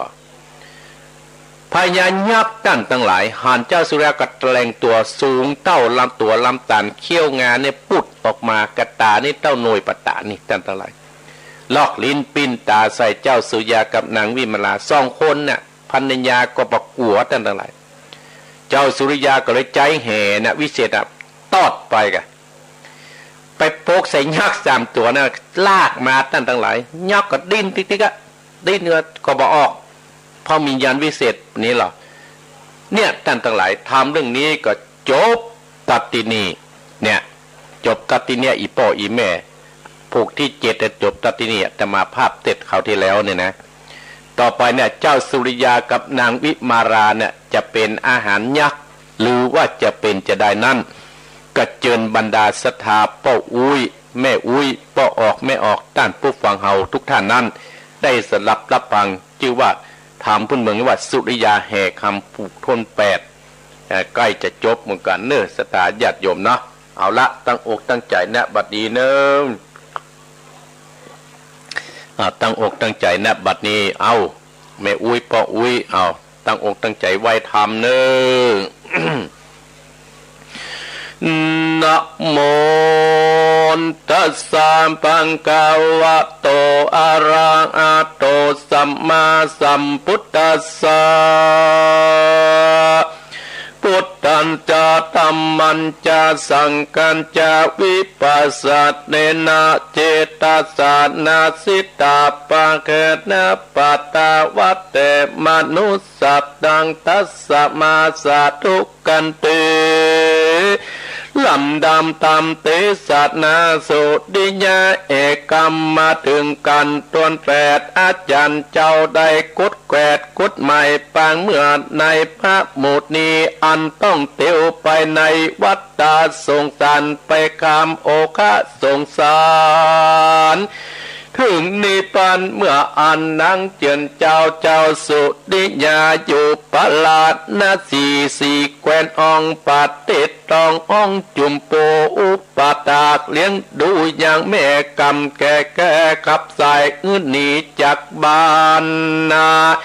ทุกเสียงการยินไปบุญสมปันเติมเก่าอาบพมอมรักษาตามตัวแต่ปุบป ปาจาดเข้าเมืองนาคและเมืองยากได้พันนิญาร่วมอองกำแต่สร้างบุกเปได้แตกมางลิลาดไปต่างดอยต้นต่างหลายจุ่มฟังตีเอาเป็นตีสอนตนปาตสะปนต้นวิเศษปาเตตำติสัตนาอย่างได้ตำเปตาว่าอัตตนากตังปะตังเล็ดนาผู้ใดกัดตามทุจริตอันเป็นบาปายเที่ยงโศกเศร้ากรรมตั้งหลายอัตตนาปะตังบุคคลใดกัดตามอกุศลเป็นบาปเที่ยงจากอามังมองใจตนเอาแต่ใจให้และดีบ่มีไปกัดตามแก่ตนทัสสะมากัดละนาเอ็ดนันใจพุทธิสะเจ้าติ้งยิงใจหนุ่มเต่าเมื่อการทอดละมันตนเต่าจุงตั้งใจฟังนิยายตามเป็นกุศลกรรมสืบสร้างตลับฟังตังปะนิปันตะรากะเลในกัลนอนนาพระเจื่องเจ้ากษัตริย์กำนาจะกัญญาสองหนุ่มเนาก็ปะกันจากเมืองยากุบันนอนอัตะในกัดดันเจ้าก็มีเจ้าฤาษีเจ้าตนหนึ่งชื่อว่าพระกาวาเกษีรักษาสินดีวิโรธกัดนานาอยู่ติดต้นไม้ทุกวันตะลงตามว่าฝนตกห้ำแดดส่องบ่มีจองพักกลางกำมาตันบ่ขาดนมใบปัดเปรียบไฟกัดตามเบียนไปประมาททุกคำเจ้าหากเป้าวานาและนาอาตาสกโกเทวราชาเมื่อนันปัญญาอินตาสุดิเดียนเจ้าฟ้ากัดแหลงราเจ้าฤาษีบั้มเป่งตำอยู่บ่อขาดคนติลาดอินตานิลามิตรสัตลานหลังใหญ่ที่จิมกายสุวรรณาปัปปตาโดยการมีตึงบาทและบีสัตเสือมอนนะกับนำตนน้ำหยาดกันพบวันแล้วนับไม่เต่าเครื่องอัฐบริการตกแต่งปลูกตอกไม้นาลัดติญาไก่ลุ่งปัญญาอินกอบมุ่งเข้าไปฝันพระฤาษีแล้วยังสาลาหนึ่งใหญ่น้ำนาโยติสาติอันปางหมดนาพระโมดนี้ไปโยติเสพสร้างปาละเมเจ้าฤาษีเลือดเลี้ยวปันกัดตามบอดิกรรมกับไว้น้อมลำเปิงในใจนิมิตเป็นเอตหูแจ้งเจตด้วยยันประมาณพระฤาษีก็เข้าไปและเป็นบทบาทเหาะไปสู่อากาศเวหายังสุวรรณาปัปปตาตินันกัลละนันเจ้าฤาษีสัตลาหลักใหญ่งามใจสัมานบริการพัมปอมบ่อาจพร้อมสิ่งใดพระฤาษีก็มีใจยินดีก็ไปที่ศาลาบัมเป่งตามแหลดนาอาตาติดนางบันหนึ่งก็มาฤาษีติสาโรดนมพาปาสับปะบาทเต็บไปยังหากหัวมันลูกไม้ได้เทียนทองพานาหลอดอัญญาปะไม้ไปหันใส่เข็มดอกเข็มแกงแกมปาติญาปาคาญาแปกมาลีแตกก็สูงมีดอกไม้พัมปอมก็ได้ยินเสียงร้องไห้ในป่าไม้เข็มกาตันฤาษีอัตตาอยู่ติหานเงียงหูฟังตาและพอไปมาตามอยู่พูดดอยเสียงไว้เป็นเสียงละอ่อนไอเจ้าก็ไปอยู่ที่ดูพอที่กะไม้คุ้มนำไม่ไปก็ไปหานใส่ห้วยตีนเสือเท่าอยู่อันหยัดน้ำนมใส่ใบตองเผยญาท่านก็ลัดปานนำไปหันกุมาลีนอนไงอยู่อันตินานนอนนาก้างดอกมาลีเข็มแคบไม้ให้เสียงแหบ เพราะแห่งเมตมาตาตึฤาษีอันแล้วก็หูด้วยยันเองตนว่าพญาเสือเกิดมาเป็นลูกเป็นคนแล้วหนีไปพนาป่ามอยแล้วบีบน้ำนมตกข้างต่ำพื้นยามใบตองอันยองกองไปใบนาโปกนางอื่นแล้วหนีไปในกาลนันพระฤาษีเจ้าเมตตาไม่ตีอินโดละอ่อนตัวน้อยหมดก็มาต่ำต่อยอักแปงแต่ใจเล่งอ่านตุยทิพปัญญาจากกุยันต้านจริงหอบไปและปุกดีต้านฤาษีก็มากำก็เอาน้ำนมใส่เสือใส่บาปอาวาสถึงที่สตาเอาป้อนนางกุบมาลีอ่อนหน่อยน้ำนมเสืออ้อยปันนางก็มาค้างลองอายเกียดเปลี่ยนพาแล้วเจ้าฤาษีก็ไปเอาสะแปงเพ่งคูเพ่งอูเอามะลีนอนอยู่กำจุกตอนไปมาน้ำนมเสือก็เสียงขาดอันนาได้15 วันก็ปากกาดก้อยน้ำนมในบาทก็เสียงไปสลีดงไว้ก็นั่งอายพ่อฤาษีก็มีใจอินโดกุบมาเลก็มีใจกังกากึดตึงตั้งสัจจะอธิษฐานนะไปถึงปราสาทวิงานตนได้ยังกุมาดีอ่อนน้อยในป่าจากปัญญากาแม่เสือเลี้ยงใบใดเดือนปลายไปจะใหญ่บัดนี้นำนมก็มาเสียงจะเจบุญสินตามได้กุศลนาบนโปรดกุมาลีจักเป็นคนดีเป็ดนาขอเจ้าฟ้าหมู่เทวาบุตรเทวดาอันหืบบันดาลน้ำนมออกใจไปมือนิ้วของเอาแต่ใจที่นั้นปุดีงืดนางนาคิดโลอันวาดน้ำนมก็ไหลออกไปนิ้วมือท่านเจ้าฤาษีก็เอาใส่ปากกุบมันหน่อยใจไฟอ้วยกุณาตัสสมา10 เดือนเป็นขนาดเจ้าฤาษีก็ขาดน้ำนมตนพระลาผลนับไม้เปลือกเก้ากินนะเลี้ยงลูกบุญดำนางกุบมาลีบอกมีปัญญามาปาดบอดทุกโศกปัญญาจำเลิ่นขึ้นใหญ่กอบมากัดกาอินตราติราชกอบมากุณาอุนดีดุนโดนางกุบมาลาคนเนแล้วโพจันนาอาหารใส่บาตรเจ้าฤาษีทุกวันตาโตปัตตายากตั้งแต่แรกไปนาแก้วกำปาจากปากกำคนตาน้ำนนจะมาดันเล่นศาลาเจ้าฤาษีอาคลูกเต่าเหมือนแก่นตาเอาไม้มาเป็นโมติกาหมู่เก่าตัวหนึ่งงามจอยโจดดำแดงแป้งสาลาเจ้าได้จิตใจเสกแก่หมอบผู้ปุตตีเป็นกุเล่นวิ่งตินไปมาอังกาโลเอาทานมีก่อนกีดแล้วก็นินมาแล้วก็อ่อนปลาสมพึ่งขึ้นใหญ่3 ขวบไข่โดยการเจ้าฤาษีพิจารณาใส่ชื่อนางกุบมาลีเป็นเกณฑ์เก่าชื่อว่าด้วยกรรมมาลูกเต้านั้นแดดนาดอกเข็มสุวรรณามาดีว่าเป็นเจ้าฤาษีมาเลี้ยงดังสั่งสอนอุและอังกลา10 ปะอิจาบันกัดเอือนกิจการนาสอนกุสิ่งกุญานสอนศีลธรรมกรรมฐานอายุนางนันสุวรรณมาลีได้16 ปีขวบข่าวปอดฤาษีก็แปลงเอือนบอดเศร้าลูกปุตติอยู่ที่อันบอกไก่ที่สลาดนั่งกอบปฏิบัติปอดฤาษีโดยเขานำปัจจัยในดวงไปที่เสาะหนอกไข่ลูกไม้หัวมอนนะ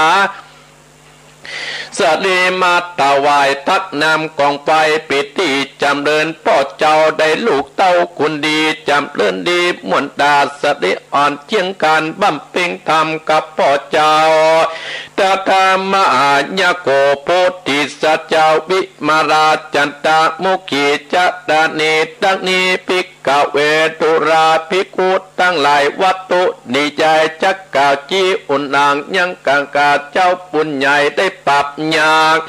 จักไปปานขึ้นสู่เบื้องปาลานาติยกมือกับไปนำได้ยาขาบเอาดาจาติดาปัญญานาคและยักษ์ลาจาตั้งกุนกาเข้าป่าไม้ดงนานเตจะบนนาอยากตนปอดแม่เจ้าทรงตนปฏิวันเอาปนนาตามปุนปันเมฆฟ้าปะกันตลาไปติวันตกช่วยสุดจินตาตลับต่อเตาตกคำได้ยามและป่ออ้อยนาสุปัปปตาด้วยใหญ่ไปอ่านใส่สลาก็ปะกันลงยังจอดที่ใดตินด้วยคำปันเป็นอย่างนางกะจาตนป่อกับนางนอกมาตาจาตามสั่งยังดอกแก้วสามองค์ลงจากอากาศอยู่ปราสาทปฏิบันติอานโพธิสัตว์เจ้าป่าโพธิสัตว์เจ้ากำลังนอดเนากันไปสู่ที่อยู่ศาลาพ่อฤาษีกับวันดีกับไว้น้อมอันมุนีไขวัติว่าพันเตคเดชเจ้าฤาษีพ่อเจ้าขอน้อมเจ้าปูจาขอเพิ่งบุญปุญญาธิการท่านเจ้าพักอาบน้ำนอนเอาแหง ขอเมตตาไปโปรดปุณณละนาตินันเจ้าฤาษีตอบกำไปเสียงใสจิ้นจอยตุลาหลานน้อยตั้งสามมีความยินดีเหตุนั้นบอกเคยอ่านอยู่อัญญาปะไม้ไผ่บอกมาถึงตานสมเปิงปังปีน้องมาหลวดห้องศาลาในวันนี้จื่นเจยบ้านตั้นตั้งหลายเป็นลูกเต่าลูกเมืองใดเล่าเมื่อนานนาโพธิสัตว์เจ้าก็บอกเล่าข้าแด่พ่อเจ้าฤาษีผู้ข้านี้อยู่เมืองปราณนาสีกรรมจำนีจากเมืองนาคตมาถึงอันนายังเมืองยากาศแล้วก็มาลอดตีเนอาสมตนบนนี้และนาปันเตปะกาวาตันฤาษีปั้มเป่งตำอยู่ปะนั้นหลายปีพุงเสือหมีเสือลายบอดเตียวต้องไปมาดื้อปะกะนึ่งยุงตั้งลิ้นตั้งลายมาเบียดเบียนตนนะบ่อาพาธกานาเบียดเบียนตนและนาว่าอันตันเตซื้อ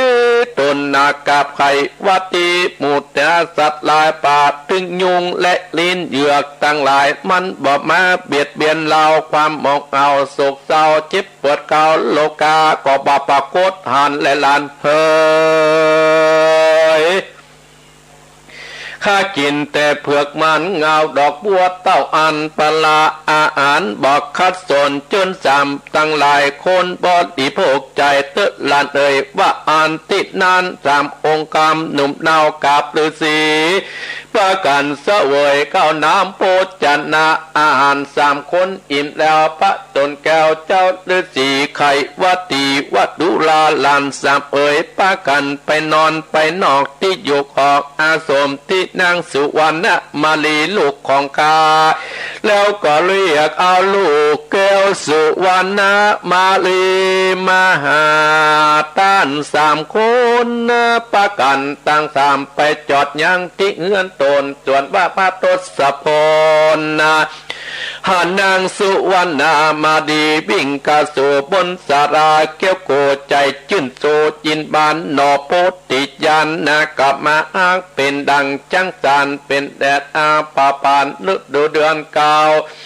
โปกาดานีน้ำใจเย็นนาแลดนานางปิมาดานางจันตะมุกีอันสุวรรณมาดีหนุ่มเนาก็หาการเพียงตาร่วมห้องกันมาในต้องแม่เดียวสาปีสุวรรณมารีได้หันโพธิสัตว์เจ้าเดินมาจิตเนหาอาเพิงใจนักนาเหตุบุปประกรรมนางได้เอาขวดตันท่านเจ้าจืนสองหนุ่มดาวยิงลามเตียวไปก่อนนำตังถึงที่เกะหาเงื่อนตนด้วยติดจะบุญเคยร่วมห้องแต่งเป็นของวิหารศาลาจัดปังการก่อพระธาตุตั้นศาลาเมื่อก่อนและนาท่านพระเจ้าปุตตะเจ้าจบยังอยู่ฮักแป้งกันพี่น้องปุ้นจองกองเอกาวันหนึ่งโพธิสัตว์เจ้า นางเนาะเนาก็อาการสุวรรณมารีหนุ่มเนาก็ลุ่นขึ้นคนข่าวและสองเจือนจิมาลาจันตาโมกีสดีปิมแป้งหนุ่มเนาเล่าสมนางสุวรรณมาลีเฮยน้องหักแห่งปีตั้งสองแต่ใส่ในป่ามันมามีคนเดียวเองเปียวจางหนุ่มน้อยขับปอนกับกูปอนเปื้อนโอปอดฤาษีปันอักษราเบ่งปัดดมีก่อไว้ตามเจ็บปลายเปียวไฟบ่อ่อนไปกลางดินจนตองเอาสองข้อลาดตันนาน้องเป็นกู้ป้องสะมีการล่มใจยาผัวตั้ง3 คนพี่น้องแล้วก็มาธนาอยู่ในเมืองปราดนาสีพี่น้องยังอยู่ที่นี่กับสุวรรณมารีเส้นนี้อากน้องเหมือนดางได้ร่วมกันแม่เดียวกันมาและนาหนอทศโปอ่านมายิ้มนาปะน้ำมายาที่นานางสุมารีตอบตองขมวนน้องนี้ปโสภาปักอายเป็นเจ้าป่าดงดอนไผ่บ่พอกอยบ่เสริมเปื้อสักฝ่ายบ่มีไผ่เล่าพอดและนากวดนางกากำจ่อบ่ว่าใดเมื่อนางเจืองใจกระจากับนางตะบัดนาว่าอ่านนาว่าและนากันว่าวิมาราปิเจ้าจันตามุกีเหล่าตั้งสองพระบัวตองตนปีรับมนปีแต่ว่าอันโพธิสัตว์จนนกนาวตั้ง3ประหลาดตัดนาอารามกูแก้วไปที่อยู่พ่อฤาษีอันจุรีกับวายเมื่อแล้วขอเอาสุวรรณมาดีลูกพ่อเจ้าไปเป็นกู้สร้างปาดละมีกับสรีพี่น้องในเองห้องลบจุมปูแดดเตอว่าอันเจ้าฤาษีตนวิเศษหูจังเหตุติปปะมนแล้วจักขุตนก็ได้เหือตันกะตำผาธนาร่วมจัดปังบ่ต้องสงสัยและนาขึ้นมาตั้งสองสุวัฒนามาลีพี่น้องจนกันเป็นจายาร่วมพองเป็นกู้อมสามีขอพ่อฤาษีได้ปงวางพระมหิสีเจ้าฤาษีได้ยินนาก็มาฟันซาฝ่ายมงคลเสกเป่าอ่านองค์เก่ากาถาสุดใจยะเบ่งจรกาถาเต็มเล่าสุดเป็นเป่าฟ้าเป็นป่าเฝ้าไฟคายและผูกมักมือลูกสาวมหาสัจเจ้าจะยะเล่าปานปอนสองผู้ปอนนิราชปราศจากทุกตั้งมวลตะลงทุกหมดเปลี่ยนลอยเปลี่ยนไปมนสัปะกังวลอย่าได้มาไกลทุกอยากไกลอย่าได้มาปานขอหือเจ้าสุขสามรานการกูคนคนว่าอันเตนอกแก้วขวบเก่ากะอำลาที่อยู่เงินก็มีหันแลดนาปุณนาทิวเสเสือก็ยังกุมันกุมาดีมาพัมปอมปอดฤาษีก็มาแต่งดังอย่างปุปปะราชาตั้งหลายก็พร้อมฤาษีกับพระมุนีกุมารีปากันพับสารณะคมมาตั้งแต่นะโมตัสสะภะคะวะโตอะระหะโตสัมมาสัมพุทธัสสะสามโหนแล้วปู่ฤาษีก็ปันไตสัตนาคมว่าพุทธังตัสสะมิธัมมังตัสสะมิสังฆังตัสสะมิดังนี้เป็นเก่าตลับตอบเตาตึงไปพระมุนีก็ปันศีล5ตั้งแต่ปานาติปตาเป็นเก่าตลับถึงสุราเมตยาไปดังอันพระมุนีเทศนาการถึงพระพุทธเจ้าพระธรรมเจ้าพระสังฆเจ้าเป็นสรณะที่พึ่งที่ของตนแล้วคือปฏิบัติตามคำสอนพุทธเจ้ากัญญวาจีและมโนด้วยกาปากด้วยใจตามวินัยพุทธเจ้าบุคคลเล่าหูธรรมหันตามบุคคลนานชื่อว่าหูจักพระพุทธเจ้าหันพระพุทธเจ้าจังข้าเจ้านั้นเล่าเต้าได้ถึงฟังลดสตามคำสอนปฏิตาปิดในโดยจอบประกอบไปโดยสมาธิปฏิบัติดีปฏิบัติสื่อตลาดถึงนิพพานส่วนการศึกษารักษาศีลนั้นก็เป็นการรักษากายวาจาวจีเองตนปกติความดัดดี กรรมตาบกรรมจากทั้งใจเว้นจากปัญหาเทบาทเมตตามีประมาณแก่คนและสัตว์ทั้งหลายอย่าฆ่าละวีและนาตั้นตั้งหลายกังวลตัดทุกอย่างลูกเต่าเมียแปลงกัดละและนาป่าปันปอนวิบากรรมสร้างเป็นปากเน่าปะเมนและนากรรมตกแต่งเป็นไปกรรมอันใดจะอู้และนาสุลานี่ก็ดีจะได้ไปไกลๆมันจักเป็นภัยและเป็นโทษให้ได้เสียเข้าเสียงกองได้พิษเทียงกันและนาในจัดนี้และจัดนาตลาบถึงนิพพานแต่ดีๆเป็นบุญปาดละมีแก่กาต้องเที่ยวไปละสงสารพบพาความสุขผ่องแผ้วเป็นบุญแก้วติดตามตนตั้นตั้งหลายตัสมาเอ็ดนันใจตั้นตั้งหลายผู้คนยิ่งใจตั้งหลายหลันเต้ากูคนจงมาปฏิบัติสร้างปาละมีธรรมคือปาการหักษาศีลธรรมวินัย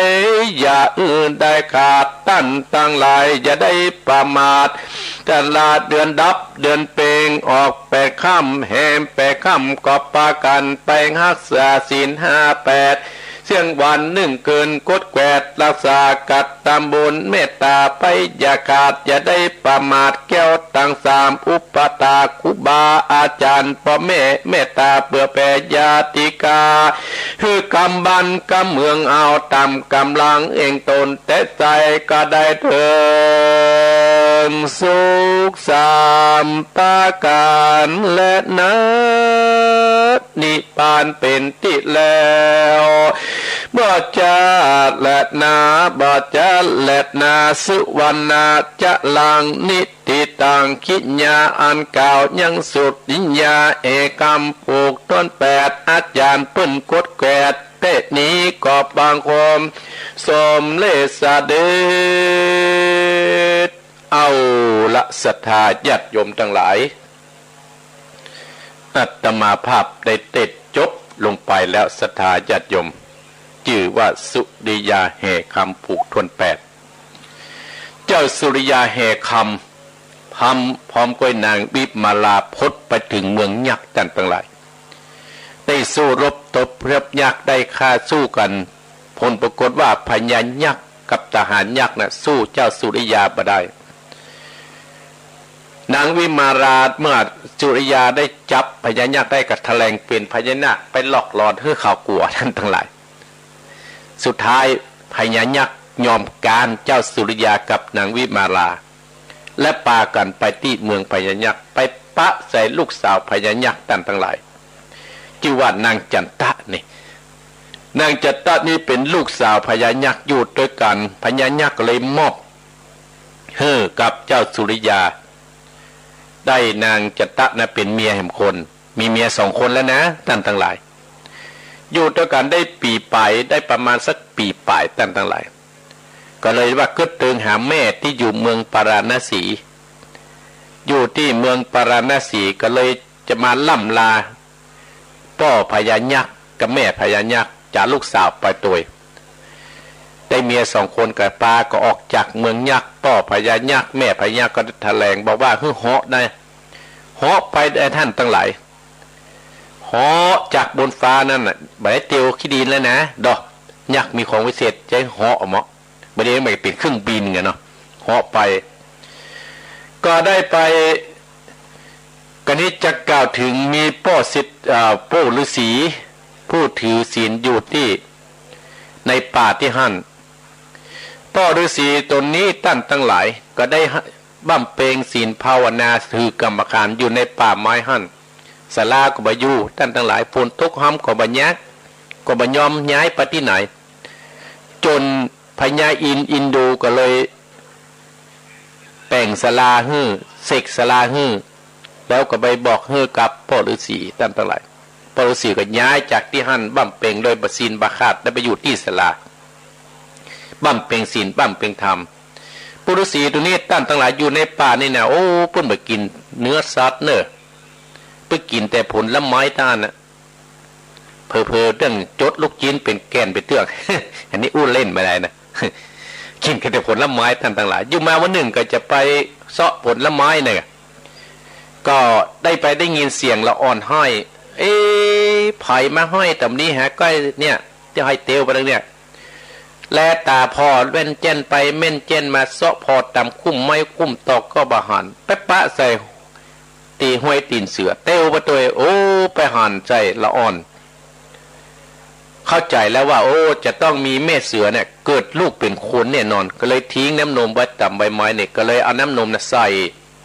บาตรของเปิ้นอุ้มกุมารนั่นมาอุ้มละอ่อนนั้นมาไว้ที่ศาลาเลี้ยงละอ่อนนั้นหักละอ่อนนั้นเหมือนแก้วกันตาทั้งหลายจนละอ่อนนั้นใหญ่ขึ้นมากะได้ประมาณ15 วันเนาะน้ำนมในบัตรก็เสี่ยงไปก็ได้ตั้งสัจจะอธิษฐานบอกให้ศีลธรรมกรรมฐานที่ได้ประพฤติปฏิบัติเลี้ยงละอ่อนมาก็ขอเป็นละอ่อนที่ดีอันอย่างอี้ตั้งสัจจะเห็นได้แรงอธิษฐานนะก็ไปถึงเบื้องบนน้ำนมก็เลยออกจากปลายมือพ่อฤาษีเลี้ยงละอ่อนนั้นมาจนใหญ่หน้ากับบันใจย้างเนี่ยแต่นั้นเลยก็เลี้ยงด้วยผลไม้แล้วก็มาแป่งตูบแป่งบ้านฮื้อที่อยู่ข้างที่ศาลาแล้วก็เสกมีหมีให้เป็นกู้เล่นล่นไปเล่นมาอันนี้จะกล่าวถึงเจ้าสุริยากับนางวิมาราลูก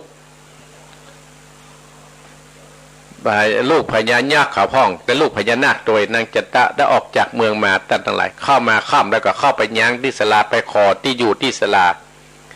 เจ้าฤาษีก็ออกมาโอ้ย้างเตอะพักเตอะแล้วก็เล่าตั้งแต่เจ้าเป็นคนที่ไหนยืนเจ้าสุริยาก็บอกว่าเฮานะเป็นเจ้าเมืองเป็นเจ้าเมืองว่าเฮาอยู่ในเมืองปาราณสีกำลังจะปิกไปกรรมเฮามีเลยไปพดที่เมืองพญาพดไปเมืองพญาได้เอาลูกเปิ้นมาเนี่ยให้เป็นภรรยาจัดปังก่อนได้ทำบุญจัดกันมาปุฤษีเปิ้นหูก็เลยไปห้องลูกสาวของเปิ้นมาชื่อว่านางสุวรรณมาดีเปิ้นแต่ชื่อไว้อันเพราะอยู่ในป่าเกิดในป่าห้องลูกสาวเปิ้นมาโอ้เจ้าสุริยาหานสุวรรณมาดีหันก็เกิดความฮักเนาะเกิดความฮักเลยมูลอ่อน2 คนนั่นนางจันตะนางมานางนั้น2ที่ลูกสาวพญานาคทหาร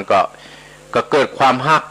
สุวรรณมาลีนี่เหมือนอยู่ก้องแม่เดียวกันอยู่ด้วยกันเหมือนพอสมควรผลสุดท้ายเจ้าสุริยาก็ไปขอจากพ่อฤาษีต่างหลายไปขอพ่อฤาษีจ้าว่าเป็นภรรยาพ่อฤาษีก็ได้เจิญเทพบุตรเทวดาบอกเทพบุตรเทวดาขึ้นไปสร้างบุญปรมีที่เมืองปาราณสีบุญมัดตีนมัดมือพ่อฤาษีก็สอนเขา3-4 คนนั้นให้อยู่ในศีลกินอยู่ในธรรมตั้งแต่ศีลข้อที่1ว่าตั้งแต่นะโมตัสสะอาพระพุทธเป็นที่จ้างพระธรรมเป็นที่จ้างที่พึ่งสอนเขาตั้งแต่ศีลข้อที่1ถึงศีลข้อที่5ตั้งหลายเพื่ออยู่ตามนี้ประพฤติปฏิบัตินี้จะเป็นยอดของคนและจะมีความสุขความเจริญยิ่งขึ้นไปสอนแล้วก็มอบนางสุวรรณมารีให้เป็นกู้ห้อยหรือว่าเป็นแฟนดอกเจ้าสุริยามีเมีย3 คนและอีพ่ออีแม่ดอกไม่อยากได้กี่คนพูดนะจนจบถึงผูกที่10เป็นไงผูกที่12เนี่ยเจ้าสุริยาแห่คำมีมเหสี3 คนแล้วลูกพญานาคลูกพญานาคและลูกพ่อฤาษีลูกเสือที่เปิ้นเอามาเลี้ยงไว้เนี่ยทำเรื่องนี้ก็จบตัดที่นี่อีพ่ออีแม่ก็เจิญพี่น้องศรัทธาผู้เฒ่าผู้แก่ตั้งผู้ฟังอัตมาภาพทั้งเสมิงก็ดีทั้งฝั่งก็ดีทั้งแม่ริมก็ดีทั้งสันกำแพงแม่ริมเนี่ยปงแยงก็ดีแม่อุ้ยฟองเขาก็ดีทั้งพ่อไอ้แม่น้อยเขาก็ดีโยมแม่น้อยไปหยวกก็ดีไผก็ดีตึงโดยหลอดตึงจอมตองทั่วทิศทั่วไทยฟังอัตมาภาพติดแน่ว่าเจ้าสุริยากับลูกพญานาคลูกพญานาคลูกปฤาษีเนี่ยจะเดินทางไปทางใดแห่งจะถึงบ้านมะละกาหรือว่าบ่ถึงเตื้อก็เจิญพี่น้องศรัทธาฟังแห่งผูกทวนเก้าติดหน้าถ้าว่าวิทยุดีก็จะมา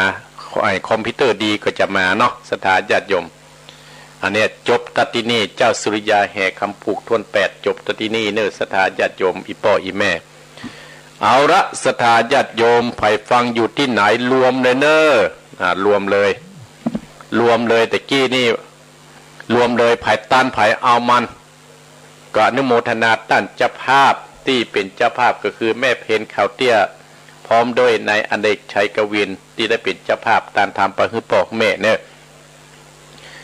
ก็โทรมาที่0828857225อันนี้ยกยก2ประเด็นนี้เอาเวลากระบวยไล่กดมาละใจ6 โมงแล้วเนี่ยข้างแห่ง10กว่านาทีอาตมาภาพต้องออกก่อนประมาณ5 นาที10 นาทีเพราะว่าท่านพระครูจะได้โอนไปที่พุทธศรีคีรีท่านอาจารย์วรรณชัยต่อจากอาตมาภาพนี่ก็ท่านอาจารย์วรรณชัยอยู่ดอยปุ่นท่านนั้นทั้งหลายฝนให้อย่าตกหนักเนาะดอกโทรมาเด้อเกียรติอาตมาภาพปิดโทรศัพท์โทรเข้ามาได้5:40ละสถานญาติโยม5:40ขอบคุณพ่อไพบูลย์แม่จรูนเนอที่ฝากซองใบหอมราคาเดี๋ยวก็จะเอาซื้อเป็นที่สิทธิ์ละโทรมาที่0828857225เนอ740แต่จังไดเนาะเจริญปอนโอ้พ่อบุญธรรมว่าจะได้โอ้ได้มีหลายคนเนาะได้มี3 คนแล้วพ่อบุญธรรมปุงน้องตึกเกยเนาะมันยังตึกแต่ถ้ามันโจไปได้กี่คนผมเนี่ยเก็บไปฟ้าทางหน้ามันกี่คนยังหู้เนาะเป็นคุณแผนกันเนาะไปทาเนาะถ้าเป็นประเด็นนี้ค้นบุบกว่านี้นะพ่อเนาะครับยินดีเนอะที่โทรมาเนอะกำลังใจนะเนอะเป็นกำลังใจคันท่านพระคุณเนอะบุญรักษาเนอะก็ไว้สาธุเจริญปอนเมืองเวียงปะเป้าปุ่งน้องพ่อบุญธรรมเจริญปอนไอ้ข้าเจ้าอันนี้แม่ท้องเจ้าชัดเจนดีนะแม่เนาะลีโอ้ทับฟังกี่โมงทำบุบี้คือสาระดีเนาะทำมาคูเนาะน่ากะแม่ฟังกี่โมงมา5 โมงเจ้า5 โมงลุกมาฟังฝนตกก็ฝนตกแต่ว่ามันแรง2-5เจ้ายังเดียวกันยังเดียวกันเลยเฮ็ดออกแล้วเฮ็ดออกเฮ็ดออกบ่ได้ไปเปิ้นห้ามเนาะเจ้ายินดีนะแม่เนอที่โทรเป็นกำลังใจอาตมาภาพดีใจที่โทรมาเนอเพื่อกำลังใจทางพระครูเด้อเจริญพรนะแม่เนอถูกเจ้าเจริญพรนี่ใส่ใต้ใส่เหนือพ่อบุญธรรมในเม็ดทองลีเจริญพรเจ้ากราบไหว้สาเจ้าท่านพระครูแม่สายพินกันนะยะวันตรงจานฟังอยู่นะไม่ใส่พินวันฝนตกก็เจ้าฝนตกขึ้นห้องเจ้าแต่ว่าจะตกเจ้าฝนฟ้าฝนดีเนาะเจ้าปิ่นนี่เนาะเล่าข้าวเล่าจอยสักกรรมมะเอ้าดื่มน้ำสักนิ้วนี่มาได้ยั้งเลยเนี่ยว่าไปเลยแล้วแต่ใจชอบบ้าไปต่อกราบไหว้สาครูบาสังฆะมาละอยู่ท่าดาฟัง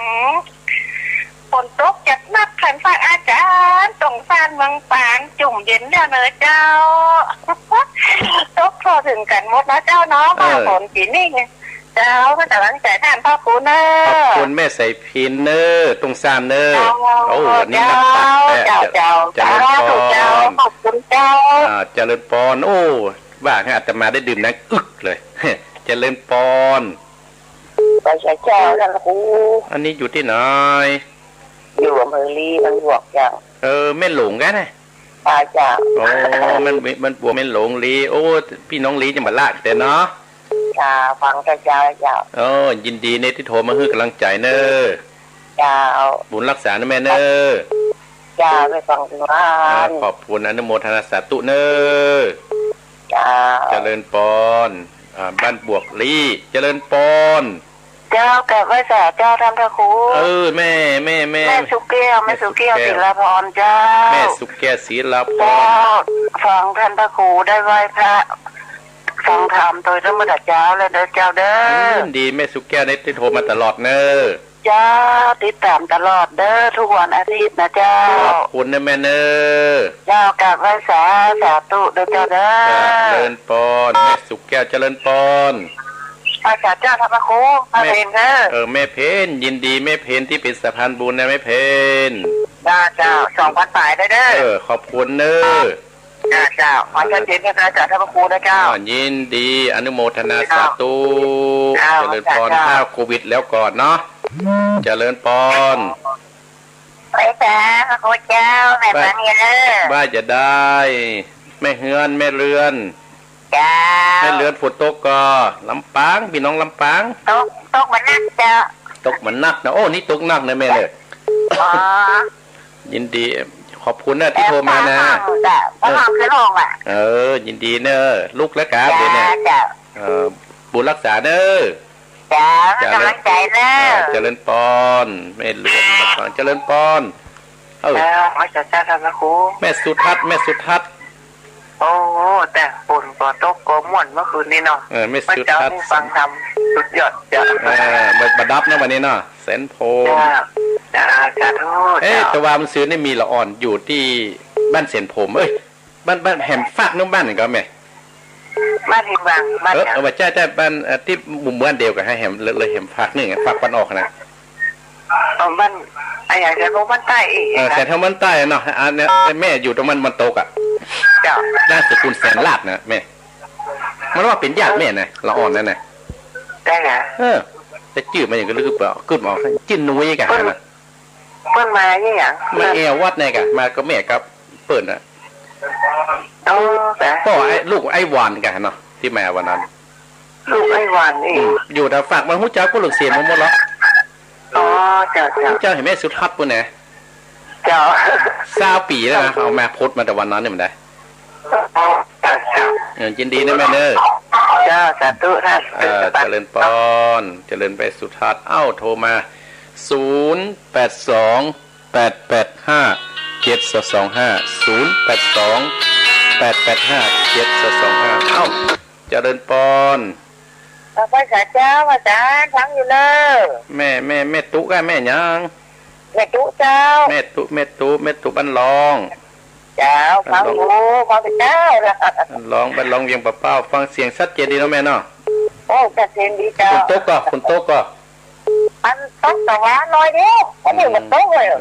อันนี้ตกเนี่ยระวังลูกรักษาสุขภาพเนอะเจ้าบุญรักษาเนอะเจริญปอ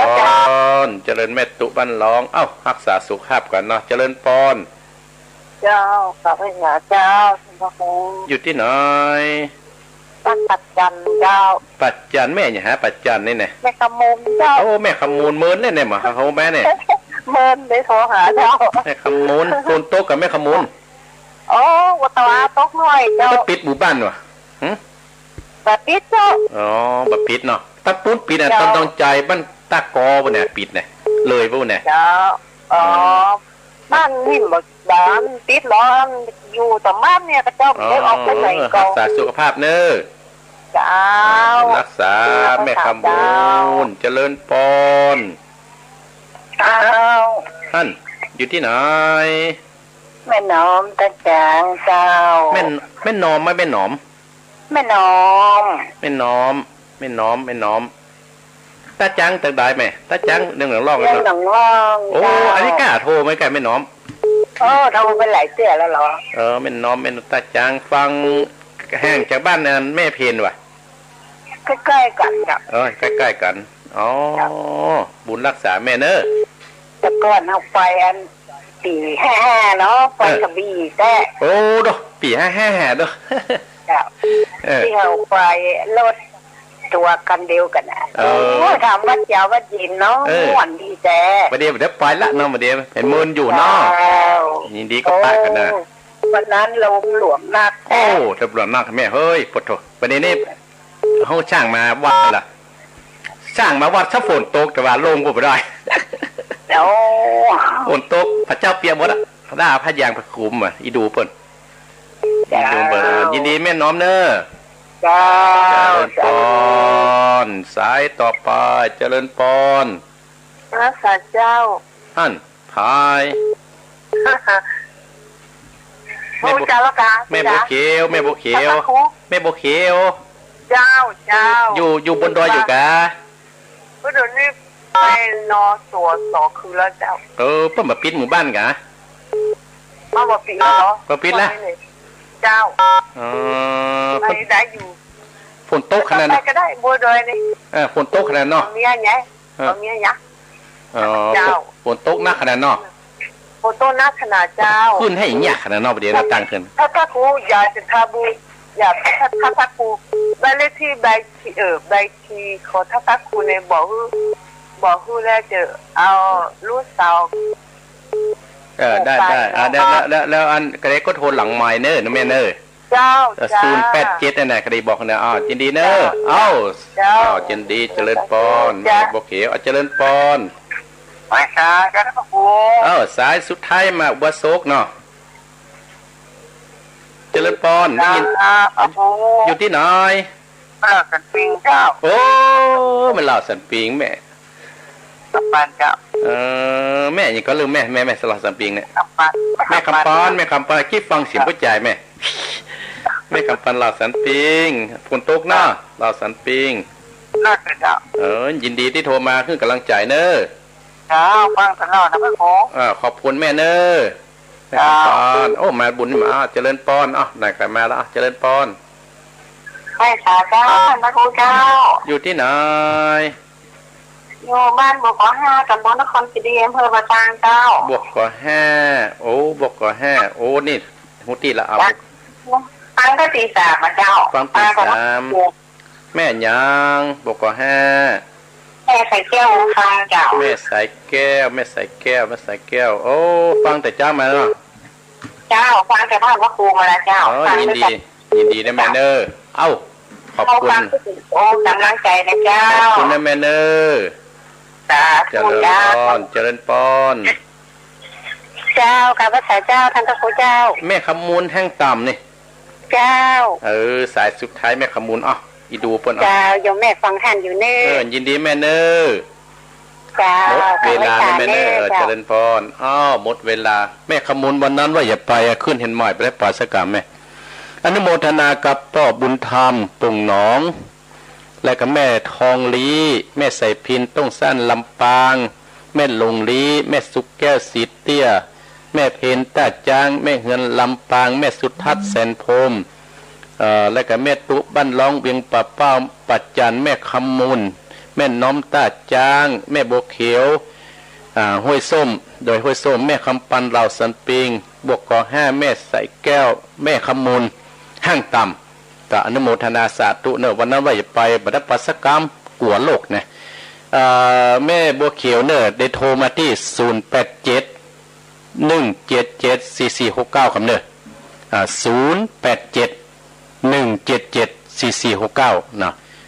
0871774469เห็นกรรมนะ0871774469เนอะ